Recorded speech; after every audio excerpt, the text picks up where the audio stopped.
அவங்க என்ன சொல்லிருப்பாங்கன்னு எனக்கு தெரியுங்க. என்ன சொல்லிருப்பாங்கன்னா, நேத்துக்கு என் மருமகளை கூட்டிட்டு வந்திருந்தீல்ல, அவ அவ்வளவு அழகா இருந்தாடா, செக்கச்சவேன்னு. அவளை நல்லபடியா பாத்துக்கடா, அவ ஒன்னால ஒரு சொட்டு கண்ணீர் கூட விடவே கூடாதுடா அப்படின்னு சொல்லிருப்பாங்க. அதெல்லாம் ஒண்ணும் சொல்லல. நாம அங்க இருந்து வந்ததுக்கு அப்புறம் அவங்க வச்சிருந்த பர்ஸ காணுமோ.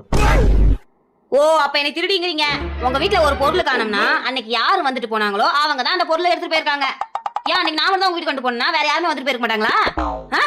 அப்புறம் வேற என்ன காணமா? கிச்சன்ல பருப்பு கடையிற மத்த காணமான்னு கேளு. இல்ல அவங்களோட பாவாடை காணமா, இல்ல ஜாக்கெட் காணமா, என்னென்ன காணமோ என்கிட்ட கேளுங்க எல்லாம். எங்களை பத்திலாம் என்ன நினைச்சிட்டு இருக்கீங்க? நாங்களாம் கௌரவமான பரம்பரை தெரியுமா?